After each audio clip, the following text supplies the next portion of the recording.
हाँ जी, चलिए welcome to Hriday IAS everyone. And आज हम लोग अपना जो लेक्चर है that is what we are going to start with environment and ecology. Okay, so first of all environment and ecology important क्यों है यूपीएससी पर्सपेक्टिव से? हाँ, ऋषभ शर्मा। तो environment and ecology UPSC perspective से इतना इम्पॉर्टेंट क्यों है? सबसे पहले तो आपको वो समझना है कि यूपीएससी के जीएस 3 का ये सबसे पहले तो पोर्शन है, और GS3 में जब हम बात कर रहे हैं कि GS3 में आता है तो इसकी रेलिवेंस क्या है? Relevance in the sense importance from the prelims perspective, importance from your mains perspective, दोनों जगहों पे क्या इम्पॉर्टेंस है ये बड़ा जानना हमारे लिए ज़रूरी है। आप में से कोई जानता है कि व्हाट इज़ द रेलिवेंस, क्यों ये ज़रूरी है एनवायरनमेंट एंड इकोलॉजी पढ़ना? बताओ, क्यों यूपीएससी में ये ज़रूरी है कि एनवायरनमेंट एंड इकोलॉजी पे हम ध्यान दें, यानी इस सब्जेक्ट को इग्नोर करके आप आगे नहीं बढ़ सकते? उसके पीछे के दो बहुत बड़े रीज़न हैं। पहला, जब हम PYQ का एनालिसिस करते हैं, यानी कि पास्ट ईयर क्वेश्चंस देखते हैं, प्रीवियस ईयर क्वेश्चंस देखते हैं, तो हमें समझ में आता है कि यूपीएससी ने टाइम एंड अगेन यहाँ से काफ़ी सारे क्वेश्चंस पूछे हैं। काफ़ी सारे क्वेश्चंस का मतलब क्या है? यहाँ पे कितने क्वेश्चंस पूछे? ऑन एन एवरेज आप देखेंगे 15 से 20 क्वेश्चंस आपको मिलेंगे ही मिलेंगे, यानी 1/5 ऑफ द पेपर आपका एक सब्जेक्ट होल्ड करके चल रहा है। और अगर मैं एनवायरनमेंट एंड इकोलॉजी को ज्योग्राफी के साथ मिला दूं तो ये क्वेश्चंस जो हैं वो 25 के आसपास हो जाते हैं, यानी 1/4 of the paper is coming from environment and ecology only. तो ये बड़ा इंपॉर्टेंट है कि PYQ से हमें एक चीज़ समझ में आती है कि यूपीएससी ना बहुत ज़्यादा ध्यान देता है एनवायरनमेंट एंड इकोलॉजी की तरफ, और इवन आने वाला जो समय है उसमें भी ये क्वेश्चंस पूछे जाएंगे। इसका दूसरा सबसे बड़ा रीज़न क्या है? देखो, ऑल इंडिया सर्विसेज होती हैं, there are 3 all India services. पहली ऑल इंडिया सर्विस का नाम क्या है? IAS, right. दूसरी IPS, तीसरी IFS, है ना, हम IFS बोलते हैं, बट ये कौन सा IFS है? फॉरेन सर्विस है, फॉरेस्ट सर्विस है, right. It is not foreign service. तो फॉरेन सर्विस तो एक ग्रेड A पोस्ट है, सेंट्रल सर्विस है, आती है उसकी काफ़ी नीचे आती है, बट ये फॉरेस्ट सर्विस है। और जब मैं फॉरेस्ट सर्विस की बात करता हूँ तो याद रखना, यहाँ पे एक ना यूपीएससी ने नियम बनाया हुआ है कि प्रीलिम्स जो है वो दोनों का एक ही होता है। यानी अगर आपको फॉरेस्ट सर्विस में जाना है, फॉरेस्ट के लिए मेंस अलग होगा और सिविल सर्विस के लिए आपका मेंस अलग होगा। दोनों का रिटर्न पेपर काफ़ी अलग है, एलिजिबिलिटी क्राइटेरिया काफ़ी अलग है, बट अगर आप देना चाहते हैं, जब आप फॉर्म फिल आउट करेंगे वहाँ पे आपके पास ऑप्शन होगा कि आप सिर्फ सिविल सर्विसेज देना चाहते हैं, क्या आप फॉरेस्ट के साथ भी जाना चाहते हैं, या आप दोनों ही देना चाहते हैं। यानी कि आपके पास ना एक ऑप्शन होगा वहाँ। और अगर मैं फॉरेस्ट सर्विस की बात करता हूँ आपसे, तो फॉरेस्ट सर्विस का प्रीलिम्स एग्जैक्टली सेम है। तो आप सोचो, हम ऐसे व्यक्तियों को उस पेपर से लेके आ रहे हैं, प्रीलिम्स के पेपर से, जो कि आने वाले समय में फॉरेस्ट रेंज ऑफिसर्स बनेंगे। अब अगर फॉरेस्ट के ऑफिसर्स बनेंगे, इंडियन फॉरेस्ट सर्विस का पार्ट बनेंगे, तो एनवायरनमेंट एंड इकोलॉजी उनसे पूछा ही जाएगा। यानी कि ये मिस आउट नहीं कर सकते आप, क्योंकि प्रीलिम्स दोनों का सेम है, एंट्रेंस एग्जाम दोनों का सेम है।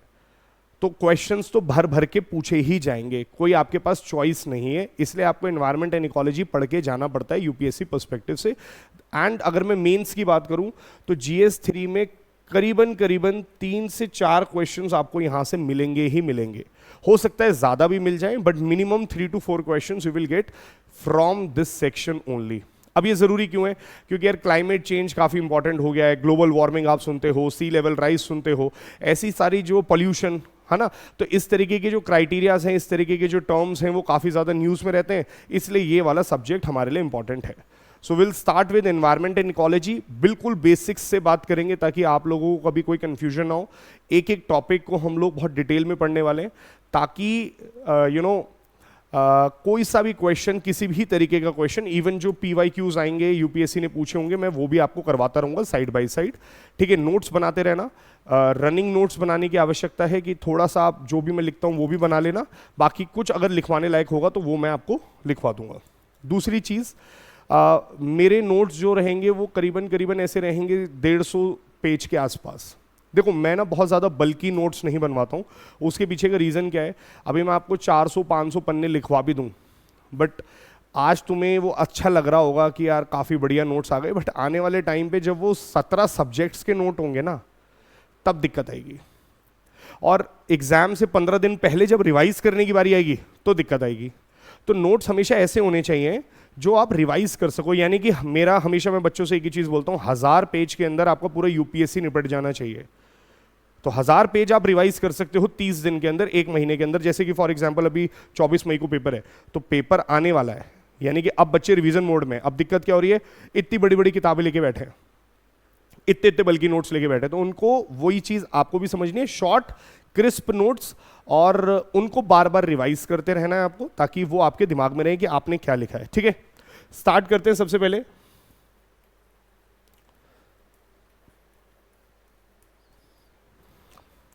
What is environment? आप में से कोई बताना चाहे क्या होता है environment?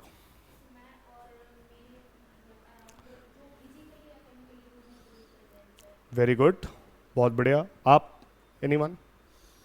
Same same anything and everything that is around us and surrounds us. Very good. So देखो, अगर मैं आपसे बोलूं कि व्हाट इज एनवायरनमेंट, बड़ी लेमैन टर्म्स में हम लोग बात करें, तो अगर हम लोग अपने इर्द गिर्द चारों तरफ एक नज़र घुमा के देखें, तो हमारे चारों तरफ जो भी चीज़ें हैं वो हमारे लिए हमारा एनवायरनमेंट है। फॉर एग्जाम्पल, यहाँ पे रखा हुआ कंप्यूटर, यहाँ पे लगा हुआ कैमरा, ये टेबल, ये चेयर, आप लोग, मैं, हम सब एक एनवायरनमेंट के अंदर हैं। राइट। अब मुझे बताओ, एनवायरनमेंट क्या है? ये क्लासरूम तक सीमित है, इसके बाहर नहीं है? बिल्कुल है, इसके बाहर भी सीमित है। बट प्रॉब्लम क्या है, इसके बाहर हमारी जो ह्यूमन बॉडी है ना, उसके अंदर कुछ लिमिटेशंस हैं कि वो एक लिमिट से ज़्यादा देख नहीं पाता है। जैसे फॉर एग्जांपल, अगर मैं आपसे बोलूं, हमारे और आपके बीच के जो गैप में कई सारे माइक्रो ऑर्गेनिजम्स हैं, आज मौजूद हैं इस हवा में, बट क्या है, हमारी आंखें उस लेवल की नहीं है कि वो सारी चीज़ें देख पाए। तो इन शॉर्ट, एक मतलब यहां से हमें समझ में क्या आता है कि हो सकता है कि हमारी बॉडी की लिमिटेशन हो, बट एनवायरनमेंट हमारे लिए बहुत बड़ा हो सकता है। बट हाँ, एक रूम में बैठे हैं तो हमारे लिए वो एनवायरनमेंट है, अगर हम बड़े हॉल में बैठे हैं तो वो एनवायरनमेंट है। अगर मैं और जूम आउट करके चेक करूं, यानी कि it's all about zoom in and zoom out, zoom in करके चेक करूंगा तो ये रूम है, और जूम आउट करके चेक करूंगा तो नोएडा, जूम आउट करके चेक करूंगा तो हो सकता है इंडिया, इंडिया को भी जूम आउट करके चेक करूंगा एशिया, एशिया को भी जूम आउट करके चेक करूंगा अर्थ। यानी कि मेरे लिए एनवायरनमेंट की जो डेफिनेशन है ना, वो बहुत बड़ी है। अर्थ को जूम आउट करके चेक करोगे तो सोलर प्लैनेट्स, सिस्टम, गैलेक्सीज, पता नहीं क्या है। यानी एनवायरनमेंट क्या है फिर? Environment is anything and everything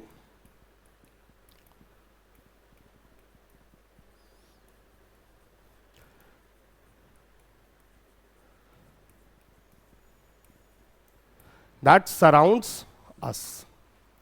क्या यहां तक क्लियर है? अगला पॉइंट, अगर मैं अपने इर्द गिर्द जब 2 बार नजर घुमा के देखता हूं तो मुझे एक चीज समझ में आती है, यार 2 ही तरीके की चीजें अवेलेबल हैं यहां पे।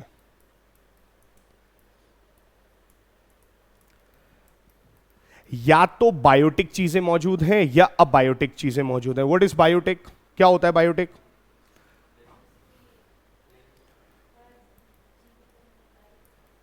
लिविंग को हम बायोटिक बोल देते हैं। अभी हम देखेंगे डिटेल में क्या बायोटिक होता है, क्या बायोटिक होता है ना। फॉर एग्जाम्पल, अभी आप बोल रहे हो ये बायोटिक है, बट मैं अगर आपको बोलूं मरी हुई चीज भी बायोटिक है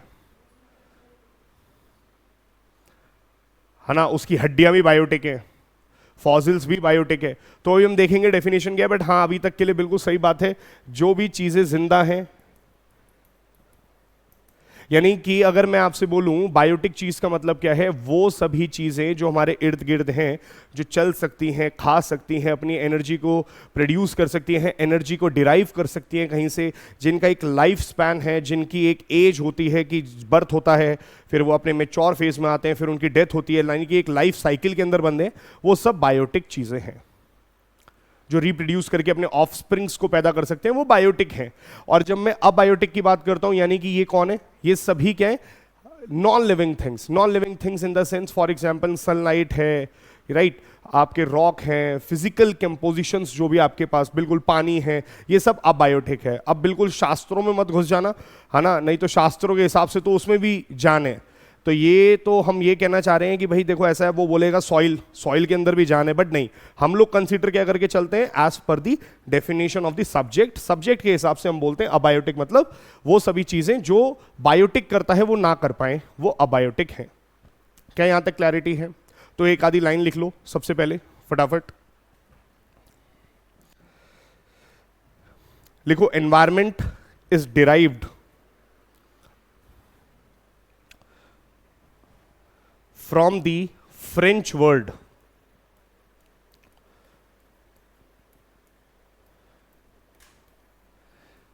एनवायरमर, फ्रेंच वर्ड एनवायरमर, जिसका मतलब क्या होता है, meaning surroundings.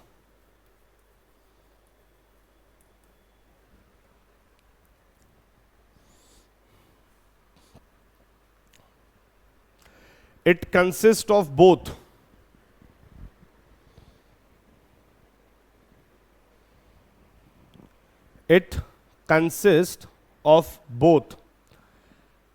biotic and abiotic components.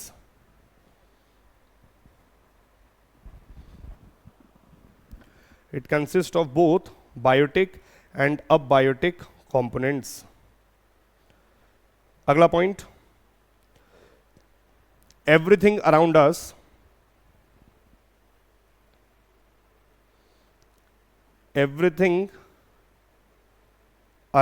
us that is physical,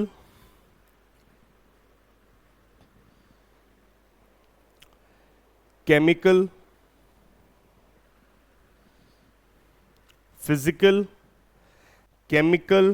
biological and cultural.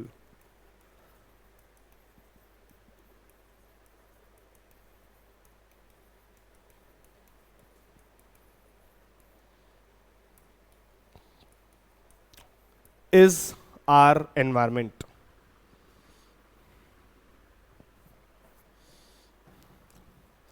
अब ये वाला पॉइंट थोड़ा सा समझते हैं कि पहले दो पॉइंट्स तो आपको क्लैरिटी होगी कि ये क्या कहना चाह रहे हैं कि हमारे इर्द गिर्द फिजिकल, केमिकल, कल्चरल, बायोलॉजिकल चीज़ें मौजूद हैं, वो ही हमारे लिए हमारा एनवायरनमेंट है। जैसे फॉर एग्जांपल बायोलॉजिकल चीज़ें आप जानते हैं क्या क्या, हम बायोटिक में क्या क्या चीज़ों को मानते हैं, बायोलॉजिकल चीज़ें क्या क्या हैं, plants, animals, obviously humans and micro organisms, ये सब क्या हैं, बायोटिक चीज़ें हैं। चलो बढ़िया, एक एग्जांपल बताता हूँ आपको। अभी ना एक थ्योरी आई और रिसर्च में ये बताया गया कि जो प्लांट्स हैं वो कम्युनिकेट करते हैं ह्यूमंस से। अभी आज से मेरे ख्याल से 2-2.5 महीने पुराना द हिंदू का आर्टिकल था कि plants communicate with humans and with their human emotions also, यानी कि हमारा जो इमोशन होता है उसके हिसाब से प्लांट्स का भी एक इमोशन होता है। अब ये मैंने कहाँ से सीखा, ये मैंने अपनी मदर से सीखा। मेरी मदर जो है वो गार्डनिंग करती हैं टेरेस पे, तो जब भी मैं ऊपर जाता था तो मैं पूछता रहता था, तो मम्मी पता है क्या कहती थी, आज देख ये ना उदास है, आज ये देख खुश है। और मेरे को ना, देखो मम्मी अपनी है तो बोल तो सकते नहीं कुछ, है ना, तो मैं उनको बस हंसता रहता था। मैंने कहा अरे वाह वाह वाह क्या बात कर रहे हो, बट मुझे नहीं पता था कि यार वो डीप रिसर्च करके बैठी हैं, शायद उन्होंने ये थ्योरीज नहीं पढ़ी हैं, but she could connect with the plants. तो वो हमेशा बोलती थी मेरे से कि यार ये आज देखिए मुरझा गया है, इसको पानी नहीं मिला है, इसकी मैंने ना ढंग से सेवा नहीं करी, ये बुरा मान गया है। मैं कहा यार बुरा मान गया, प्लांट्स क्या बुरा मान रहे हैं, but actually this theory was proved. अभी कुछ समय पहले उन्होंने, साइंटिस्ट ने बोला कि आपके ह्यूमन इमोशंस के हिसाब से वो भी वर्क करते हैं plants. So in short, plants are living components, animals are living components, microorganisms are living and obviously humans are living। यानी कि ये हमारे लिए कौन सा कंपोनेंट में आता है, बायोलॉजिकल। फिजिकल कंपोनेंट्स की हम अगर बात करें, the land on which we stand, जिस पे हम खड़े हैं, ये हमारे लिए है। माउंटेन्स हैं, रॉक है, सॉइल है, सनलाइट है, एयर है, वाटर है, ये सब कैसा कंपोनेंट आ जाता है एनवायरनमेंट का, फिजिकल कंपोनेंट। फिजिकल, सनलाइट की वजह से केमिकल कंपोजिशंस भी होती हैं, right, but light is a physical component. अब हम केमिकल कंपोजिशंस में क्या बोलते हैं, हम केमिकल कंपोजिशंस में बोलते हैं फॉर एग्जांपल कार्बन साइकिल। अभी आप बैठे हैं, सांस ले रहे हैं, ऑक्सीजन इनहेल कर रहे हैं, कार्बन डाइऑक्साइड छोड़ रहे हैं, ये एक पूरी की पूरी साइकिल है, वाटर साइकिल है एक पूरी। बिल्कुल, वाटर एक साइकिल है, तो फोटोसिंथेसिस का माध्यम चल रहा है ना। ऐसे ही नाइट्रोजन साइकिल है एक, अभी हमें इन साइकिल्स को भी पढ़ना है। मीथेन एक साइकिल है, सिमिलरली सल्फर एक साइकिल है। तो ये सब क्या है, ये एक तरीके की साइकिल्स क्यों हैं, क्योंकि ये ऐसे कंपोनेंट्स हैं, एक जगह से शुरू होता है और वापस वहीं पे आके रुक जाते हैं। So this is a and, एक लूप में चलते रहते हैं। तो ये केमिकल कंपोजिशंस भी अवेलेबल हैं, यानी कि विदाउट केमिकल कंपोजिशन भी हम जिंदा नहीं रह सकते, कोई फायदा नहीं है। सो ये केमिकल कंपोनेंट हो गया। और कल्चरल का मतलब याद रखना हमेशा, वहीं पे लिख लेना, कल्चरल मींस मैन मेड। यानी हमारे पास ये चेयर है, प्लास्टिक है, राइट, घर बने हुए हैं, ये सब कल्चरल कंपोनेंट है। इसके अलावा कुछ है ही नहीं एनवायरमेंट। एनवायरमेंट को हमने सीमित कर दिया इन सारी जगहों पे। क्लियर है? ठीक है, अगला पॉइंट लिखना। Finally all these factors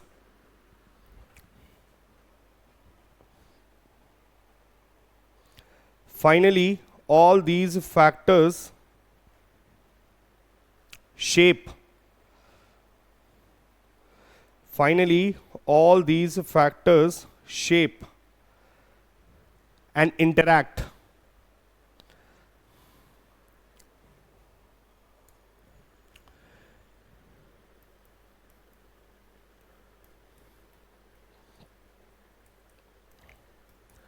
the habitat or ecosystem in the environment। अब ये नए शब्द आ गए। सो बोलता है, क्या बोल रहा है वो बोल रहा है कि भैया ये फिजिकल, केमिकल, कल्चरल, बायोलॉजिकल जितने भी कंपोनेंट्स हैं, ये आपस में एक दूसरे के साथ मिलते हैं, ये आपस में एक दूसरे के साथ इंटरैक्ट करते हैं और फिर कुछ बन के निकलता है, फिर कुछ नई चीज निकलती है और उसका नाम क्या है, हैबिटेट ऑफ द इकोसिस्टम। फिर कुछ निकलता है जिसको हम बोलते हैं कि एक एनवायरनमेंट के अंदर या तो हैबिटेट या इकोसिस्टम डेवलप होता है। अभी ये क्या है, आज ही हम लोग इसको कवर करने वाले हैं कि एक्चुअल हैबिटेट किसे कहते हैं, इकोसिस्टम किसे कहते हैं। बट अभी के लिए मान के चलो कि ये इंटरैक्ट करते हैं और हैबिटेट्स बनाते हैं, इकोसिस्टम्स डेवलप करते हैं, राइट। अगला पॉइंट लिखिए, combination of all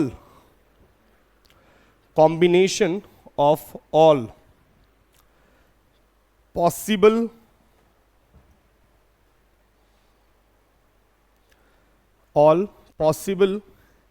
external factors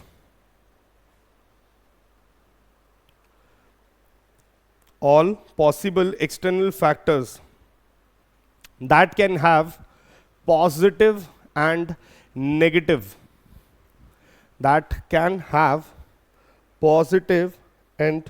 negative impact on an organism।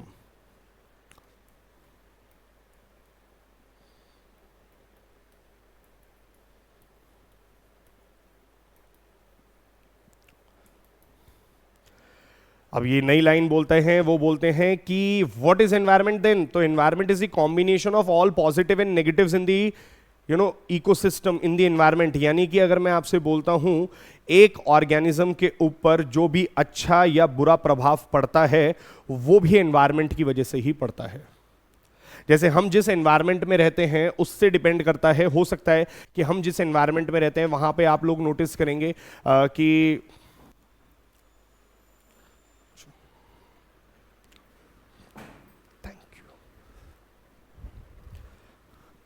तो हम जिस एनवायरनमेंट में रहते हैं ऐसा हो सकता है कि वहां पर आप लोग नोटिस करेंगे कि उस एनवायरनमेंट के अंदर पॉजिटिव चीजें हो रही हो। एग्जाम्पल देता हूं पॉजिटिव का।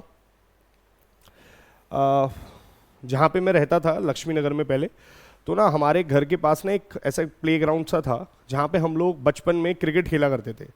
तो क्रिकेट ऐसे खेलते थे हम लोग, लड़के आप लोग ज़्यादा बेहतर समझ जाओ, ऐसे विकेट लगाई, यहाँ से कोई खेल रहा है, यहाँ से कोई खेल रहा है, यहाँ से, मतलब एक ही प्लेग्राउंड में कम से कम 20 लोग खेल रहे हैं अलग अलग टीम बना के, और एकदम रेगिस्तान सा हो रखा था वो।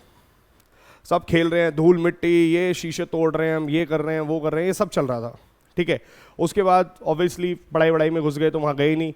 फिर काफ़ी टाइम बाद मैं उस प्लेग्राउंड पे दोबारा गया, कुछ समय बाद अपने दोस्तों के साथ। मैंने कहा चलते हैं यार, चलो आज घूम के आते हैं वहाँ पे। And I was shock to see कि वो बिल्कुल बदल चुका है। बदल क्या चुका है, वो गार्डन बन चुका है। लोधी गार्डन फेल कर दिया। तो मैंने पूछा वहाँ पे कि मैंने कहा भाई ये क्या चीज़ हुई, ऐसा कैसे हो गया, हम तो बिल्कुल खेला करते थे। बोले कि कुछ 5-6 माली अंकल लोग ना रिटायर हुए रिटायर हुए सरकार से, उन्होंने जिम्मा उठा लिया, कह रहे हैं कि हम इसको बदलाव में लाएंगे। और अब वहाँ पे प्लेग्राउंड को बदल के आपने पार्क बना दिया है, गार्डन बना दिया है, फ्लावर्स लगे हैं डिफरेंट तरीके के, लोग योगा करते हैं, ऑक्सीजन अच्छी मिल रही है। आप देखो सोसाइटी के अंदर, उस एनवायरनमेंट के अंदर किसी ने कुछ अच्छा किया, सबका भला हो रहा है।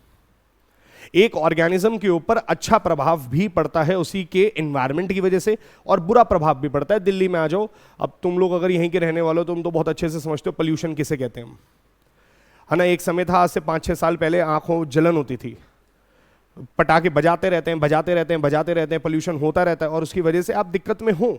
सो कहीं ना कहीं यानी कि एक ऑर्गेनिज्म के ऊपर नेगेटिव इंपैक्ट भी पड़ता है, पॉजिटिव इंपैक्ट भी पड़ता है, एंड इन्हीं के कॉम्बिनेशंस को हम लोग एनवायरनमेंट कहते हैं। क्लियर है? अगला लिखिए। अब जो हमें बेसिक डिफरेंस जानना है, that is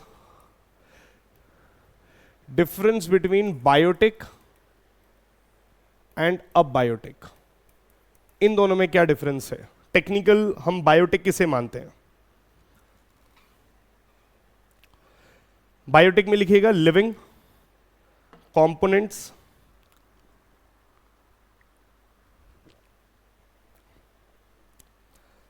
obviously living components तो हैं ही हैं, plus dead and decaying matter.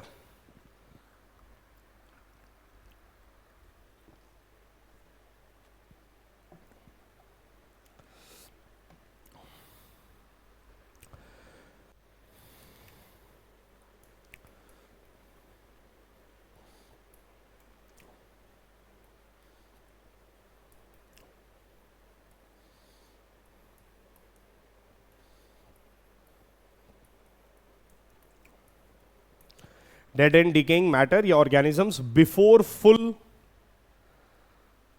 Full decomposition,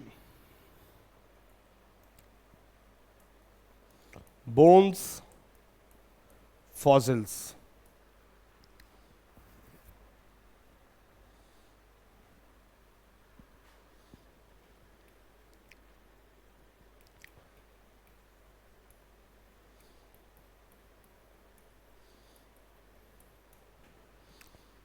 etcetera. Non living में लिख लीजिएगा या अबायोटिक में लिख लीजिएगा climate, weather, humus, pH, sunlight, etcetera.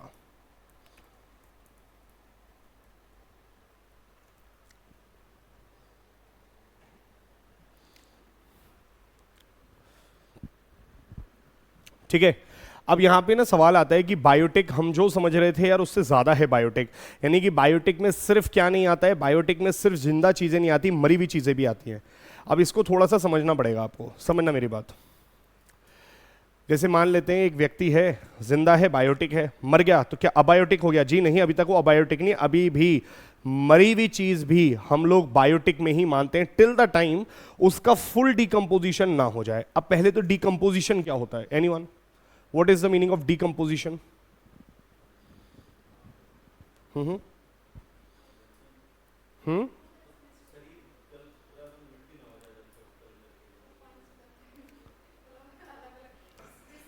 बिल्कुल, यानी कि करेक्ट। तो व्हाट इज डिकम्पोजिशन? सबसे पहले डिकम्पोजिशन मीन्स कि कॉम्प्लेक्स सब्सटेंसेस जो होते हैं उनको आप सिंपलर सब्सटेंसेस में तोड़ देना, इसको हम लोग डिकम्पोज कह देते हैं कि डिकम्पोज हो रहा है कोई।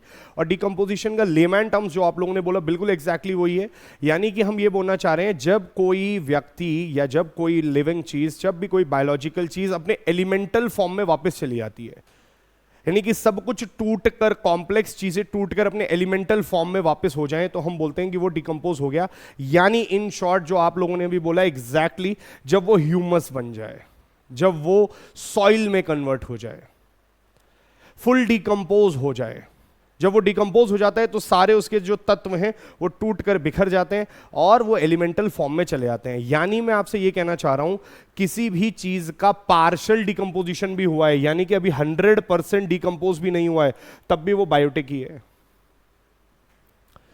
ब्रेड है, ब्रेड सड़ रही है, अभी तक ब्रेड गायब नहीं हुई है, ब्रेड पड़ी हुई है, खराब हो गई है, सड़ रही है, तब भी बायोटिक है। बट जब वो बिल्कुल वापस अपने एलिमेंटल फॉर्म में चली जाएगी तब हम बोल देंगे it has become now abiotic. So ये पॉइंट बड़ा रेलिवेंट है कि डेड एंड डीकेइंग ऑर्गेनिजम्स भी बिफोर फुल डिकम्पोजिशन बायोटिक में आते हैं। जनरली बच्चे गलत करके आ जाते हैं एग्जाम के अंदर, ये सोच के मरी हुई चीज तो अबायोटिक होगी, नहीं। अच्छा, सिर्फ मरी हुई चीज नहीं, मरी हुई चीजों के बोन्स, ये भी बायोटिक का पार्ट है। फॉसिल्स, फॉसिल्स आप जानते हैं सब लोग, भाई पेट्रोल है, कोल है ना, नेचुरल गैस, ये सब क्या है, फॉसिल फ्यूल्स हैं। फॉसिल्स भी किसका पार्ट है, बायोटिक का ही पार्ट है। So under high temperature and pressure वो फॉसिल्स में कन्वर्ट तो हो गए, but fossil is still a part of biotic resource, biotic का ही हिस्सा है। अबायोटिक क्या है, abiotic is climate, weather, humus, pH, sunlight, ये सारी चीजों को जब इकट्ठा कर दो तो ये सारी चीजें क्या बन जाती हैं, फिर अबायोटिक रिसोर्स में कन्वर्ट हो जाती हैं। क्लियर है यहां तक? So this is all about environment. अगला, अच्छा मुझे एक चीज बताओ, पीट क्या होता है?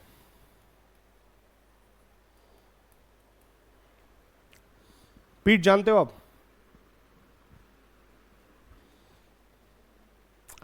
देखो, कोल होता है ना, कोल, कोल जब बनता है, कोल से पहले की एक कंडीशन होती है जिसे हम कहते हैं कि पार्शियल डिकम्पोज हुआ है। कोल बनता कैसे है? सबसे पहले कोल बनता है कि जब आपके लिविंग ऑर्गेनिजम्स या फिर लिविंग बायोटिक चीज़ें जो हैं, चाहे वो इंसान है, चाहे वो जानवर हैं, चाहे वो प्लांट्स हैं, जब ये under high temperature and pressure, ऊपर से इनके ऊपर हाई टेम्परेचर और प्रेशर पड़ता है, तो ये डिकम्पोज होना स्टार्ट होते हैं और फिर वो अपना एक रूप लेते हैं जिसको हम कोल बोलते हैं। कोल की भी कई सारी स्टेजेस हैं, बट कोल से जस्ट पुरानी और जस्ट पहले की स्टेज होती है जिसे कहते हैं पीट। याद रखना, यूपीएससी का क्वेश्चन था, पीट क्या है, बायोटिक या अबायोटिक? बताओ। बायोटिक है, बिल्कुल, क्योंकि वो पार्शियली डिकम्पोज्ड है।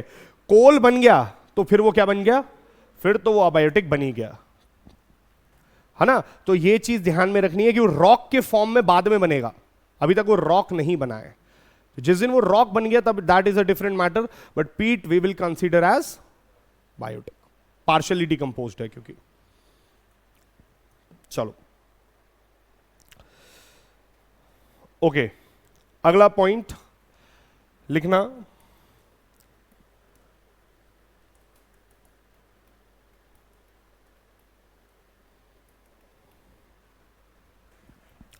Organic versus inorganic.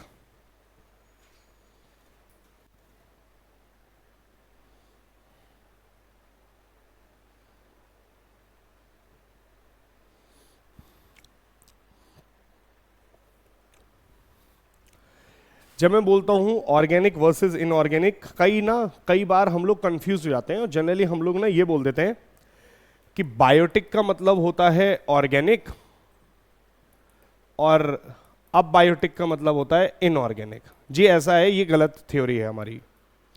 ऑर्गेनिक अलग होता है, इनऑर्गेनिक अलग सब्सटेंसेस हैं, और बायोटिक और अबायोटिक अलग चीज है।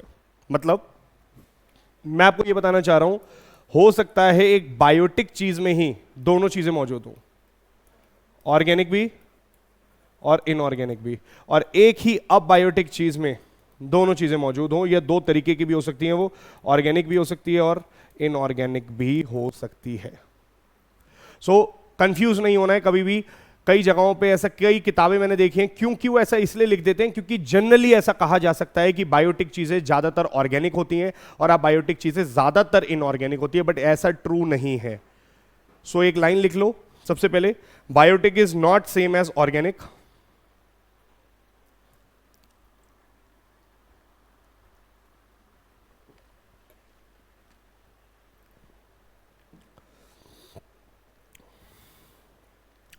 Biotic is not same as organic. Organic compounds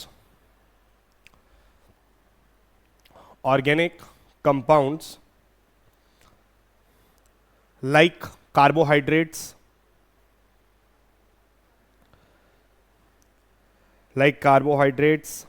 lipids, protein,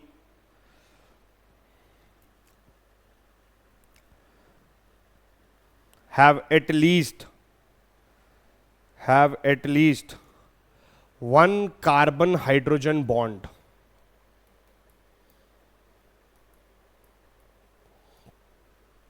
at least one carbon hydrogen bond. इसका मतलब क्या है?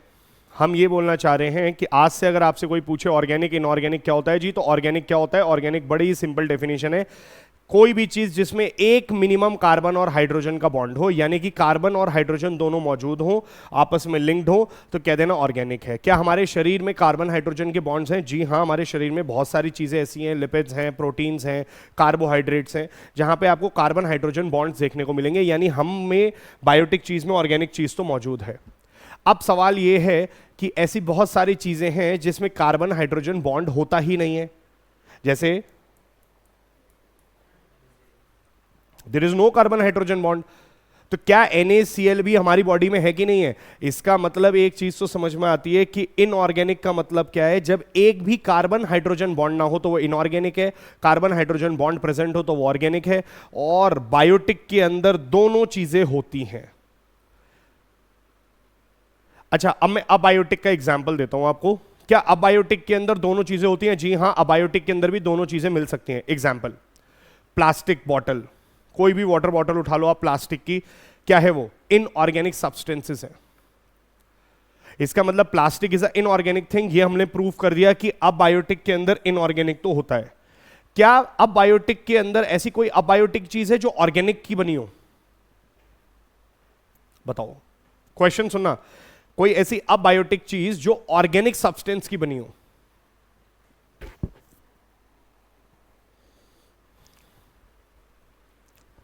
सुनिए, नई चीज आई है आजकल, जिसे हम क्या बोलते हैं? बायोप्लास्टिक्स। What is bioplastics?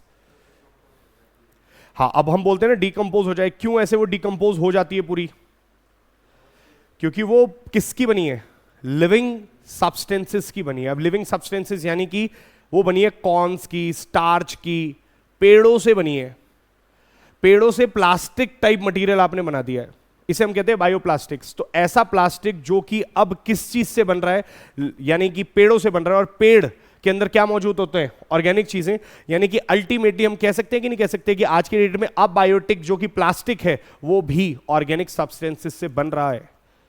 हां जी, इसलिए bioplastic is one such example जो कि ऑर्गेनिक अबायोटिक है। अमोनिया, राइट, अबायोटिक है बट इनऑर्गेनिक सब्सटेंसेस है। क्यों? कार्बन हाइड्रोजन का बॉन्ड नहीं है। NH3 है, NH4 है मौजूद, बट ये क्या है? अबायोटिक है बट इनऑर्गेनिक है। तो कार्बन हाइड्रोजन बॉन्ड अवेलेबल है तो आप ऑर्गेनिक बोल दो, कार्बन हाइड्रोजन बॉन्ड मिसिंग है तो आप क्या बोल दोगे? Inorganic. That's the simple logic. यहां तक क्लैरिटी है?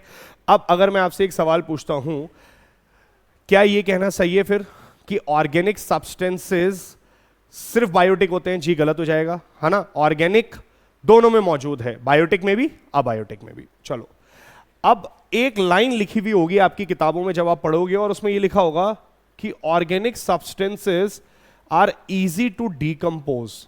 ये बात सही है, जो ऑर्गेनिक सब्सटेंसेस होते हैं they are easy to decompose, वहीं पे लिख लेना, ये बात बिल्कुल सही है। इसीलिए डिकम्पोजिशन जो अबायोटिक चीजें जो कि जनरली इनऑर्गेनिक होती हैं उनका डिकम्पोजिशन थोड़ा सा हार्ड होता है। इसलिए अभी जैसा इन्होंने बोला कि आजकल बायोप्लास्टिक्स ऐसे आ गए हैं जो फुल्ली डिकम्पोज हो जाते हैं, बिल्कुल सही है। आप मैकडी में जाइए, वो जो स्ट्रॉ देते हैं ना आजकल, प्लास्टिक की नहीं देते हैं, देखा होगा, वो स्ट्रॉ ऐसी होती है, थोड़ी देर कोल्ड ड्रिंक में पड़ गई टेढ़ी हो जाती है, पेपर टाइप सी हो रही है, क्योंकि अलाउड नहीं है अब।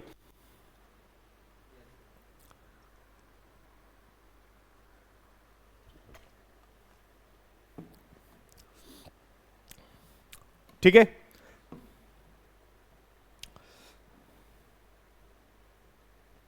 चलो, so this is all about your environment. अगला जो पॉइंट है वो है व्हाट इज इकोलॉजी।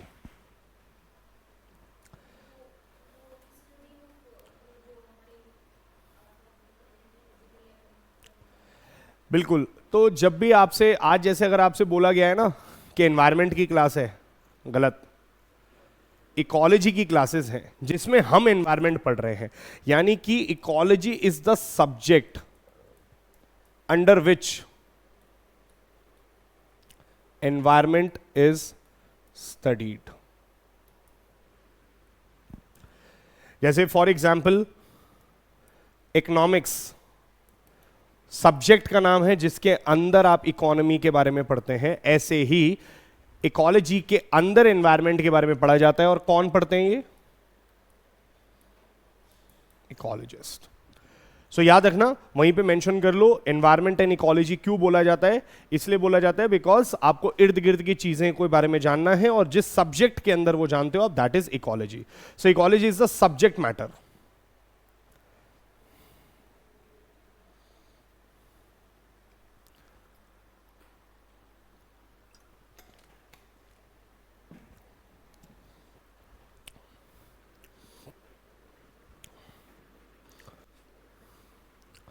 अब अगला question, next topic, what is habitat. Very very important. तो अभी तक तो बेसिक चीजों पे बातें हो रही थी कि एनवायरनमेंट क्या होता है, इकोलॉजी क्या होती है। अब हैबिटेट, अब यहां से टर्म्स आएंगे। तो देखो, हम जिस तरीके से एनवायरनमेंट एंड इकोलॉजी को कवर करने वाले हैं वो क्या रहता है। सबसे पहले मैं आपको बेसिक टर्म्स पहले बताऊंगा, क्योंकि ये टर्म्स ऐसी होंगी जो मैं बार बार यूज करूंगा आपके सामने। जब तक आपको वो टर्म्स क्लियर नहीं होंगी, और हर साल यूपीएससी का 1 या 2 क्वेश्चन इन टर्म्स में से आ ही जाता है। तो टर्म्स कई सारी हैं, कम से कम अभी हमें लगेंगे अगले 2 क्लासेस और मान लो आप, जब हम टर्म्स कंप्लीट करेंगे इसके बाद फिर हम लोग शिफ्ट होंगे किस पे, बायोडाइवर्सिटी चैप्टर पे। फिर इसके बाद हम लोग शिफ्ट होंगे पॉल्यूशन पर, फिर उसके बाद हम लोग शिफ्ट होंगे क्लाइमेट चेंज पर, एंड देन उसके बाद current affairs plus miscellaneous, national parks in India, right? Ramsar sites in India, wildlife sanctuaries in India, tiger reserves in India, mangroves in India, ये सब हम लास्ट में करेंगे। बट अभी हम लोग सिर्फ टर्म्स पे फोकस करेंगे कि भाई ये टर्म्स कौन कौन सी हैं, इन टर्म्स के बारे में हमें जानना है। तो अगला टर्म जो आपके लिए है दैट इज हैबिटेट। इसमें एक लाइन लिखना, organisms naturally choose to live, organisms naturally choose to live in the environment that provides them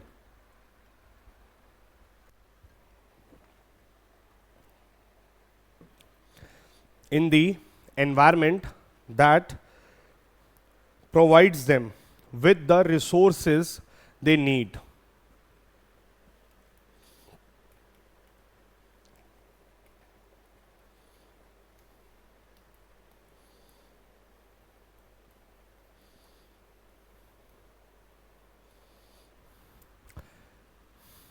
अगला point, this environment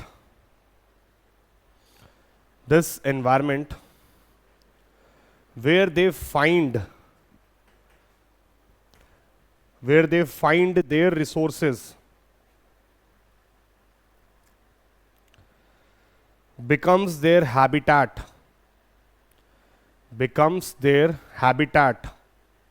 eventually.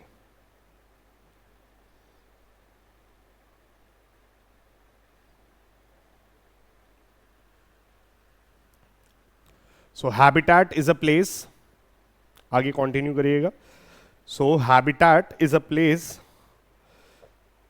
Where an organism lives और where you would expect it to find.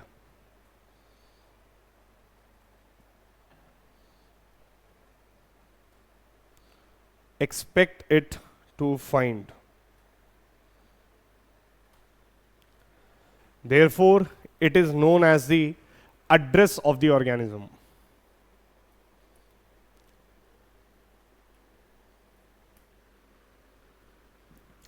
Therefore, it is known as the address of the organism. बड़ा simple सा logic है guys, कि आप ऐसा समझिए, चलो मैं आपको एक एग्जाम्पल देता हूँ।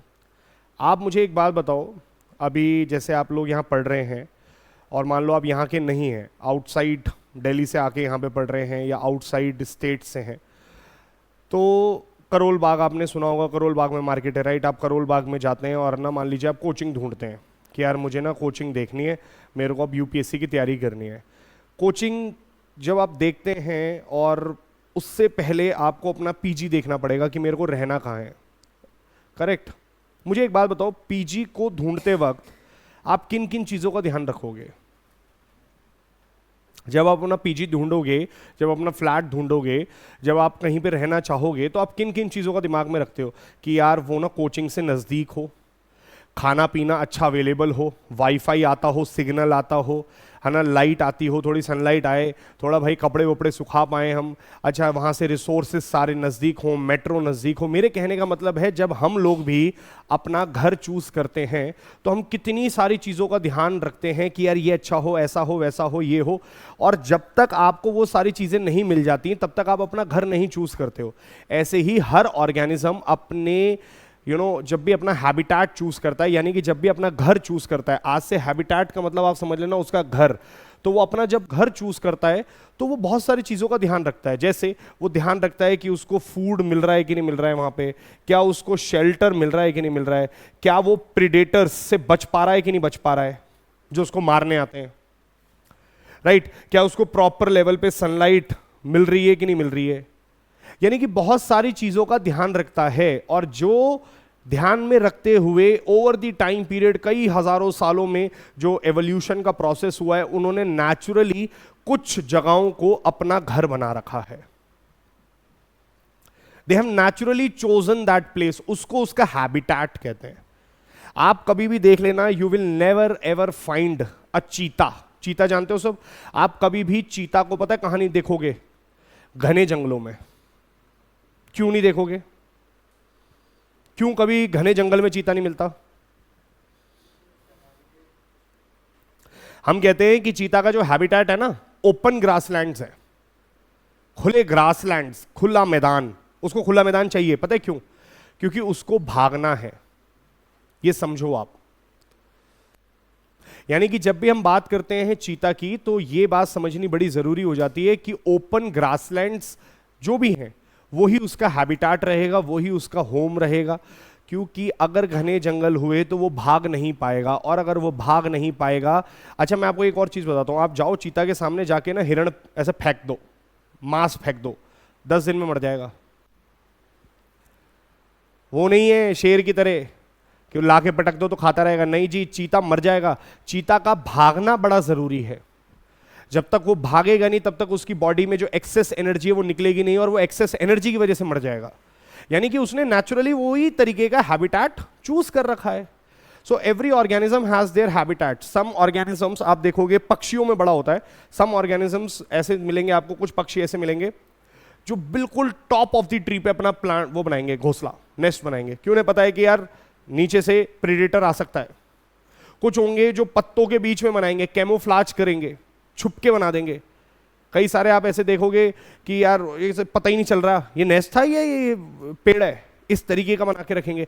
Every organism has their own habitat. एक ही पेड़ पे आप देख लो यार, एक पेड़ पे कितने ऑर्गेनिजम्स का घर है। हो सकता है यहाँ चींटियां लगी हों, नीचे स्क्वेरल हो सकता है कि यहाँ पे आप देखोगे कुछ अलग अलग तरीके के पक्षी यहाँ मिलेंगे, कुछ यहाँ मिलेंगे, कुछ यहाँ मिलेंगे, कुछ नीचे के एरिया में मिलेंगे। हर तरीके का ऑर्गेनिज्म अपनी अपने प्रेफरेंसेस के अकॉर्डिंग अपना घर चूज करता है, और इसलिए उसको उसका हैबिटेट बोला जाता है। यानी कि आज के बाद अगर आपको एज एन इकोलॉजिस्ट किसी स्पीशी को, किसी भी जानवर को प्रोटेक्ट करना है, कंजर्व करना है, सबसे पहले उसका हैबिटेट भी तो पता होना चाहिए कि वो मिलेगा कहाँ। ऐसे ही हम ढूंढते रहेंगे तो कोई फायदा नहीं है। जैसे फॉर एग्जाम्पल अभी हम लोग पढ़ेंगे कि भारत में ना 3 तरीके के मगरमच्छ मिलते हैं। मगर अलग है, लार्ज क्रोकोडाइल अलग है, इंडियन क्रोकोडाइल अलग है, सॉल्ट वाटर अलग है। अब कुछ सॉल्ट वाटर में मिलेंगे, कुछ ब्रैकिश में मिलेंगे, कुछ एकदम फ्रेश में मिलेंगे। गैंगेटिक डॉल्फिन है ना, फ्रेश वाटर में मिलेगी आपको, कभी भी खारे पानी में नहीं मिल सकती। बट ऐसे ही इरावदी डॉल्फिन है एक, इरावदी डॉल्फिन आपको हमेशा ब्रैकिश वाटर में मिलेगी। यानी कि हो सकता है अपना नेचुरल कंपोजिशन भी उनका वैसा ही होगा, वो जिस तरीके की जगह पे मिलेंगे। समुद्र के अंदर आप देखोगे कुछ बिल्कुल नीचे मिलेंगे, कुछ ऊपर के सतह पे मिलेंगे, कुछ सिर्फ बीच में होंगे, कुछ तैरते हुए मिलेंगे। Every organism has their own space and that is what is known as the address of the organism, and they naturally prefer to live in that particular location. So if you have to ever find any organism, just locate their habitat.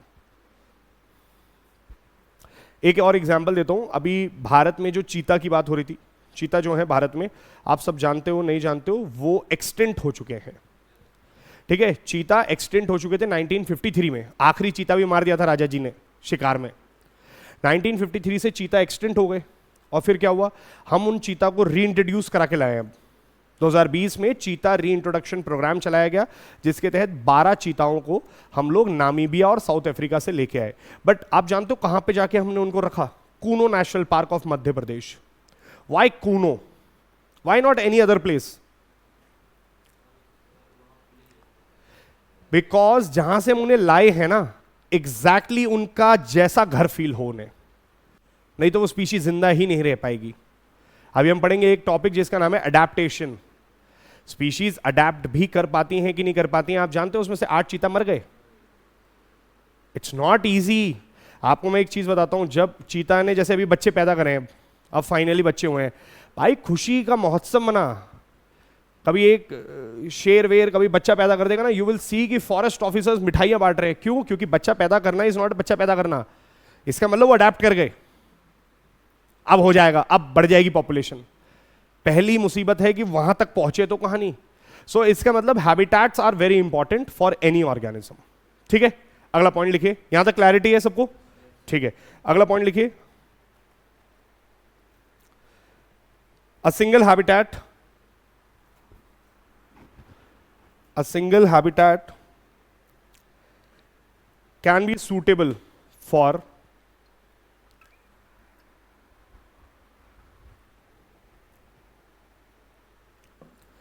multiple organisms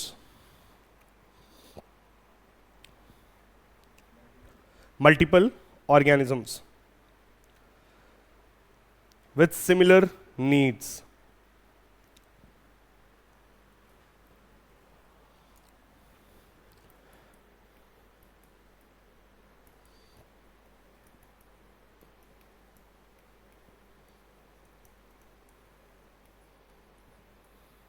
बड़ा important है ये word, ये point is very important. सुनो, कह रहे हैं कि एक ही हैबिटेट में मल्टीपल ऑर्गेनिजम्स रह सकते हैं। हाँ जी, रह सकते हैं। आप अपने घर में देखो, भिन्न भिन्न प्रकार के प्राणी मिलते हैं ना एक घर में। मम्मी अलग है, पापा अलग है, दीदी अलग है, भाई अलग है, सब अलग अलग हैं, सब अलग अलग ऑर्गेनिजम्स हैं, बट एक ही छत के नीचे रह रहे हैं। इवन आप जब फ्लैट सिस्टम्स देखते हो तो आप देखोगे कितने सारे एक ही बिल्डिंग में 5-5 फ्लैट हैं अलग अलग तरीके की। यानी कि अगर सिमिलर तरीके की नीड्स हैं तो एक ही हैबिटेट मल्टीपल ऑर्गेनिजम्स का घर हो सकता है। पानी, एक पॉन्ड, कितने सारे ऑर्गेनिज्म, फ्रॉग भी वहीं रह रहा है, मछलियां भी वहीं रह रही हैं। तो इसका मतलब हमें यहां से एक चीज समझ में आती है, single habitat for multiple organism is possible. ठीक है, एग्जाम्पल में लिख लेना। For example, a single tree for multiple organism। UPSC का क्वेश्चन था, क्या हो सकता है एक हैबिटेट कॉमन? बिल्कुल हो सकता है। हाँ बिल्कुल हो सकते हैं, कोई इशू नहीं। बट हाँ, प्रोवाइडेड सिमिलर नीड्स होनी चाहिए। जैसे उसको जितनी बारिश चाहिए उतनी ही पानी और प्रेसिपिटेशन दूसरे वाले पेड़ को भी होनी चाहिए, तो ही दोनों एक जगह पे रह पाएंगे। फिर अगर उन दोनों में आपस में, फिर हम पढ़ेंगे हम कॉम्पिटिटिव एक्सक्लूसिव प्रिंसिपल, आपस में लड़ते हैं फिर, नहीं तो रिसोर्सेज के लिए। तो जब तक वो आपस में एक दूसरे के साथ हैं, आप देखना कभी भी नोटिस करना, जैसे एक पेड़ है, एक पेड़ में जहां चींटियां रह रही हैं वहां कोई और नहीं रह रहा, और अगर वहां पे वो कोई छेद करके स्क्वेरल रह रही है तो वहां कोई और नहीं रह रहा। सबने अपना अपना एरिया बांट रखा है। मैं सिर्फ ट्रंक तक रहूंगा, जैसे फॉर एग्जांपल दीमक को पता है मैं ऊपर नहीं आऊंगा, नीचे नीचे रहूंगा। हर एक ऑर्गेनिज्म ने अपना अपना एरिया भी बांट रखा है ताकि आपस में एक दूसरे से लड़े भी ना, क्योंकि आपस में एक दूसरे से लड़ भी सकते हैं ये। तो अभी हम क्या चीज बेटा? हाँ, माइक्रो ऑर्गेनिजम्स ऑब्वियसली बहुत छोटे छोटे ऑर्गेनिजम्स होंगे जो, बिल्कुल बहुत सारे मल्टीपल ऑर्गेनिजम्स। और अभी हम माइक्रो ऑर्गेनिजम्स की बात नहीं कर रहे, हम बड़े जानवरों की भी बात कर रहे हैं, किसी एक के लिए नहीं है, मल्टीपल स्पीशीज ऑल्सो। अभी स्पीशीज क्या है वो भी हम डिस्कस करेंगे। सिर्फ ये मत सोचो कि एक ही तरीके के ऑर्गेनिज्म, अलग अलग भी रह सकते हैं, है ना। क्रोकोडाइल भी उसी में, और क्या कहते हैं टॉर्टाइस भी उसी में है, मछलियां भी उसी पानी में, सब अपना अपना एरिया बांट के बैठे हैं, बट वो रह रहे हैं। ठीक है, अगला पॉइंट इसी में, अ हैबिटेट कैन बी स्मॉल और लार्ज।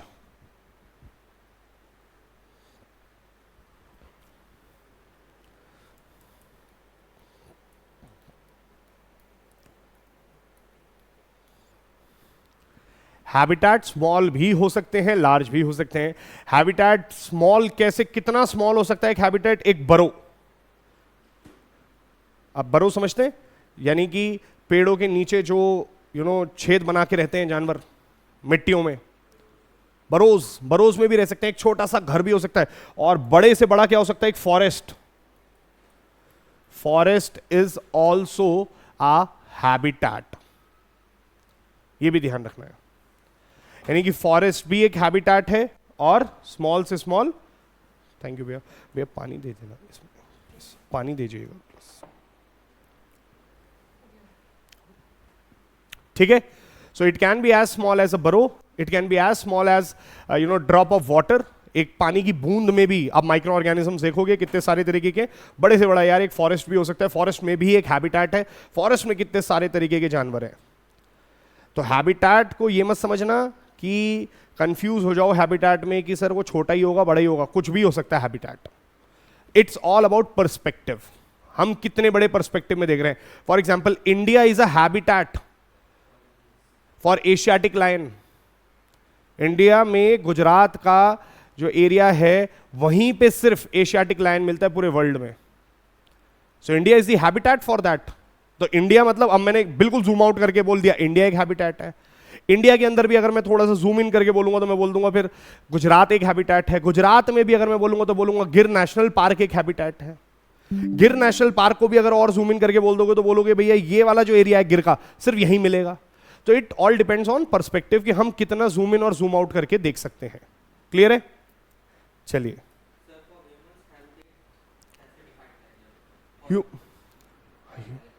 क्या चीज?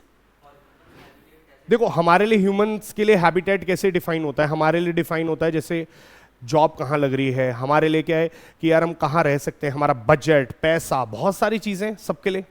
हमारे लिए भी अगर आप नोटिस करो तो एक्चुअली में रिसोर्सेज ही हैं वो। हाँ, किसी के लिए कुछ रिसोर्स है, थैंक यू भैया, किसी के लिए कुछ और रिसोर्स है। हमारे लिए भी वही रिसोर्सेज ही काम करते हैं। आपके लिए भी रिसोर्स क्या है? जब आपके कभी घर देखोगे ना, घर खरीदने जाओगे तो आप नोटिस करोगे, हमारे घर वाले देखते हैं कि यार फॉर एग्जांपल पार्क हो पास में, सुबह यार टहलने जा सकें, अच्छा रोड लिंकेज हो, बच्चों का स्कूल हो, एक हॉस्पिटल हो। हमारी थॉट प्रोसेस अलग है जानवरों से, बट हम भी रिसोर्सेज ही देख रहे हैं। जो भी चीज सर्वाइवल के लिए एसेंशियल हो वो रिसोर्स है। जो भी चीज आपको सर्वाइवल के लिए एसेंशियल होगी, किसी जानवर को जिंदा रहने के लिए जरूरी होगी, वो उसके लिए वो रिसोर्स बन जाएगा। किसी के लिए हो सकता है सॉइल हो, किसी के लिए सनलाइट हो, किसी के लिए वो टेम्परेचर हो। कई सारे जानवर ऐसे हैं कि एक्सट्रीम टेम्परेचर नहीं जी पाते, मर जाएंगे, तो उसके लिए टेम्परेचर जरूरी है। पोलर बियर को बिठा दो यहां पे लाके, मर जाएगा अगले दिन, तो उसके लिए वो टेम्परेचर एज अ रिसोर्स बहुत जरूरी है। तो every organism has there abiotic factor से ही सारी चीजें डील होती हैं। ठीक है, अब बिल्कुल बिल्कुल बिल्कुल, जो जानवर पहले कहां रहता था हो सकता है वो बदल जाए, अपना हैबिटेट बदल दे। फॉर एग्जाम्पल, दिल्ली में अभी न्यूज आई कि एक छोटी वाली चिड़िया स्पैरो, जानते हो आप, पहले होती थी, है ना, एकदम गायब हो गई थी, एक्सटेंड हो गई थी, वापिस आ गई। उसका हैबिटेट कुछ और हो गया था। कई सारे जानवर ऐसे हैं, चलो एक और एग्जांपल देता हूं, साइबेरियन क्रेन, साइबेरिया से उड़ती है। हाँ, साइबेरिया से उड़ती है, और जैसे अपने हाईवेज बने होते हैं ना, ऐसे इनका सेंट्रल एशिया हाईवे होता है एक, फ्लाईवेज कहते हैं इसे। आती है, चाइना रुकती है, चाइना के बाद इंडिया, इंडिया के बाद माइग्रेटरी एनिमल्स, उनके लिए हैबिटेट चेंज होता रहता है जैसे आपने बोला टाइम के साथ, क्योंकि उनके लिए टेम्परेचर इज वेरी इंपॉर्टेंट, वो टेम्परेचर मेंटेन करना ही पड़ेगा उनको। अमूर फाल्कन आती है मणिपुर में, रुकती है मिजोरम में। तो इट ऑल डिपेंड्स अपॉन कौन सा फैक्टर उसके लिए इंपॉर्टेंट है। फैक्टर इज वेरी इंपॉर्टेंट, हाँ, बट वो फैक्टर उसके लिए सर्वाइवल के लिए जरूरी होगा, तो वो अपना हैबिटेट उसी अकॉर्डिंग डिफाइन करता चले जाएगा। ठीक है, क्लियर है? सो अब मुझे एक चीज बताओ, एनवायरमेंट एंड हैबिटेट में क्या फर्क है फिर? सोचो और बताओ, what is the basic difference between environment and habitat then? हाँ, ठीक है, हैबिटेट एनवायरमेंट के अंदर आएगा।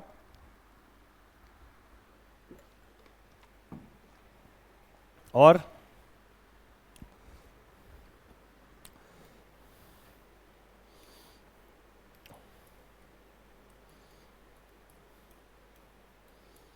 वेन डायग्राम के थ्रू अगर हम बनाएंगे तो इसी तरीके से बनेगा कि habitat is a part of environment. Environment एक बड़ा टर्म हो गया, हैबिटेट क्या है? घर हैं छोटे छोटे।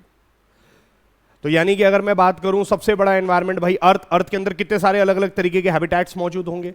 सो इनका डिफरेंस लिख लो, एक टेबल बना लो, एनवायरमेंट और habitat, basic differences between both.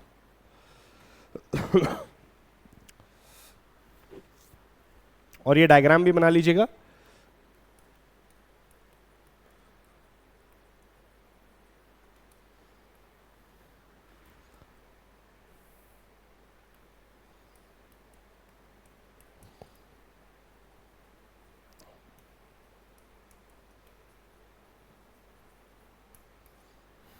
पहला, एक चीज याद रखनी है, एनवायरमेंट में दो तरीके की जगहें मौजूद होंगी।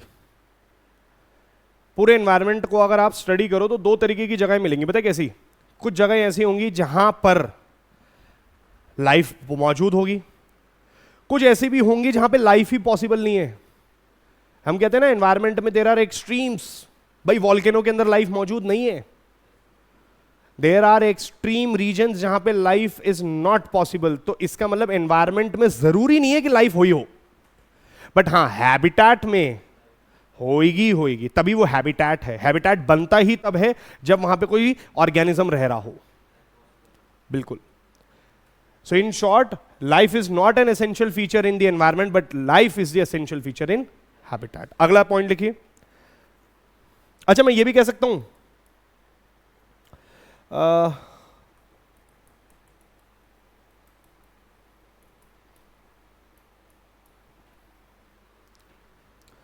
All habitats are environment. बिल्कुल सही बात है, जितने भी हैबिटेट हैं वो किसका पार्ट है? एनवायरमेंट का ही पार्ट है। बट क्या मैं ये बोल सकता हूं ऑल एनवायरमेंट इज हैबिटेट? नहीं जी, not all environment is habitat.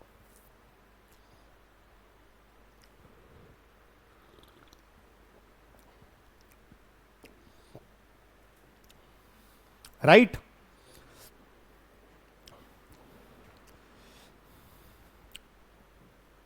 अच्छा, मुझे एक चीज बताओ, जब हम बोलते हैं ना habitat, habitat is the preference of a particular species. जैसे एक तरीके की स्पीशी आपको एक तरीके के हैबिटेट में मिलेगी। जैसे फॉर एग्जांपल अगर मैं बोलता हूं एक यू नो इट्स अ ऐसा पेड़ है जहां पर कैक्टस है, तो एक तरीके की स्पीशी मिलेगी, वो एक ही तरीके की प्रेफरेंस होगी स्पीशी की। बट अगर मैं एनवायरमेंट की बात करूं तो मल्टीपल स्पीशीज की मल्टीपल प्रेफरेंसेस मिल सकती हैं। दोबारा से, when I say about habitat, habitat is always comparison में प्रेफरेंस ऑफ वन स्पीशीज। एक तरीके की स्पीशीज एक तरीके के एरिया में रहना पसंद करती है, बट एनवायरमेंट के अंदर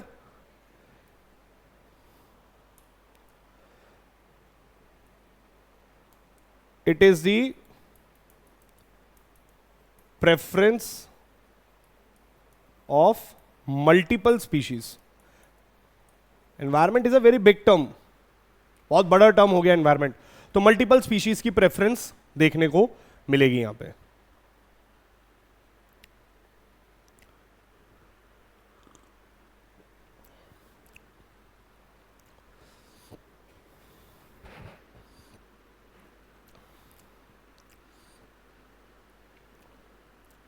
अच्छा मुझे एक चीज बताओ, नोएडा में जो होगा क्या उसका असर आपके घर तक आएगा? नोएडा में जो कुछ हो रहा है क्या उसका असर एक हैबिटेट पे पड़ेगा? बिल्कुल पड़ेगा। यानी क्या मैं ये बात बोल सकता हूं, नहीं बोल सकता, कि environment governs the properties of habitat. Environment एक बड़ा टर्म हो गया, एनवायरमेंट के अंदर हैबिटेट्स होते हैं, तो environment governs the properties of habitat.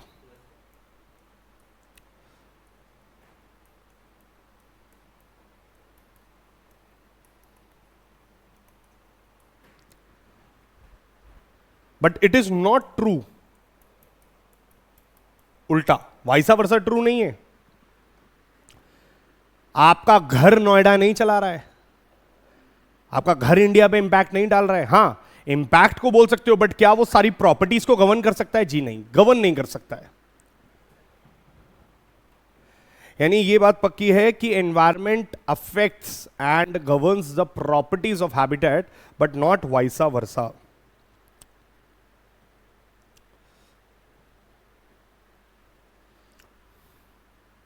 ठीक है जी, क्लियर है यहां तक? सो देखो अभी तक हम लोगों ने किन किन चीजों पर बात करी है। We talked about what is environment, what is ecology, what is habitat. एक क्वेश्चन करते हैं अब, ठीक है? क्वेश्चन का आंसर दीजिएगा।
Which one?